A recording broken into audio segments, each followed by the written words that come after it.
எல்லாருக்கும் வணக்கம். நான் உலகத்தில் பல நாடுகளுக்கு போயிருக்கேன். உலக அதிசயம் அப்படின்னு சொல்கிற பல அதிசயங்களை நான் பார்த்துருக்கேன். அதில் முதல்ல நான் ஈஃபில் டவர் போய் பார்க்கும்பொழுது இதை போய் என்னடா அதிசயம் சொல்கிறாங்க, இதில் ஒன்றுமே ஆச்சரியப்பட முடியாது இல்லையா அப்படின்ற மாதிரி தோணுச்சு.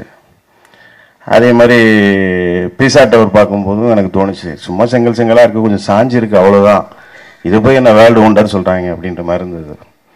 எம்பயர் ஸ்டேட் பில்டிங் பார்க்கும்போது அப்படி தான் இருந்தது. இன்னும் சொல்ல போனால் ரஹ்மான் சாருக்குலாம் தெரிஞ்சிருக்கும், மணிரத்னம் சாருக்கு தெரிஞ்சிருக்கும். எம்பயர் ஸ்டேட் பேங்க் பில்டிங்கோட நம்ம உட்காந்து கம்போஸ் பண்ணி ஃபோட்டோ கூட எடுக்க முடியாது, ஏன்னா அவ்வளோ சின்ன ரோடு, இவ்வளோ ஹைட்டாக இருக்கும். அது எல்ஐசியோட ஒரு 10-25 மாடி அதிகமாக இருக்கிற மாதிரி தான் எனக்கு தோணுச்சு. ஸோ இப்படி நான் பார்த்த பல அதிசயங்கள் கூட எனக்கு ஏற்படுத்தாத ஒரு ஆச்சரியத்தை இந்த படத்தினுடைய ட்ரெய்லரும் சாங்கும் இப்போ ஏற்படுத்துச்சு.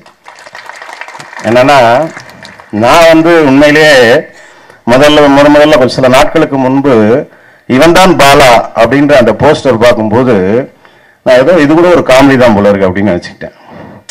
ஏன்னா விவேக் நடிக்கிறாரு, காமெடியன்கள் எல்லாருமே ஹீரோவா நடிச்சிருக்காங்க. நாகேஷ் சார் கூட சர்வசுந்தரம் பண்ணியிருக்காரு. அதில் கிட்டத்தட்ட பார்த்தீங்கன்னா அதில் காமெடி தான் பண்ணியிருப்பார், சில இடங்கள்ல தான் கொஞ்சம் சீரியஸாக இருக்கும். இப்படி பல காமெடியன்கள் ஹீரோவா பண்ணாலும், இப்போ கவுண்டமணி சார் பணம் பத்தும் செய்யும் இப்படிலாம் படங்கள் பண்ணியிருக்காரு. வடிவேலு எம்சிஆர்எஸ்என் 23ஆம் புலிகேசி பண்ணாலும் கூட அது கூட காமெடியாக தான் இருந்தது. ஸோ நகைச்சுவை நடிகர்களை மையமாக கொண்ட முழுநீள காமெடி படம் தான் அது. அதில் என்னன்னா, அவர் சென்டர் ஆஃப் அட்ராக்ஷன் அந்த காமெடின்னு மட்டுமே வச்சுட்டு அந்த கதை மூவ் ஆயிருந்திருக்கும், அப்படிதான் இருந்திருக்கு. இதுவும் அப்படித்தான் போல இருக்கு, ஒரு காமெடி படமாக தான் இருக்கும் போல இருக்கு அப்படின்னு நினச்சிட்டு உட்காந்து பார்த்தா அந்த ட்ரெய்லரும் சரி, அந்த சாங்கும் சரி. இவன் தான் பாலா இயக்குனர் எனக்கு தெரியும். அவர் டைரக்டர் பாலா இருந்து வந்த ஒருத்தர். நான் தான் பாலா, மன்னிக்கணும், நான் தான் பாலா.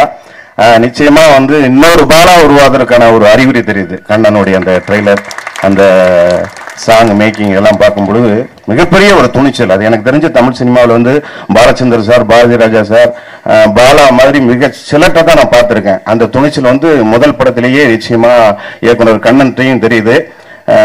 நிச்சயமா அந்த படம் ஒரு மாபெரும் வெற்றி படமாக அமையணும். என்னுடைய வாழ்த்துக்கள். நன்றி.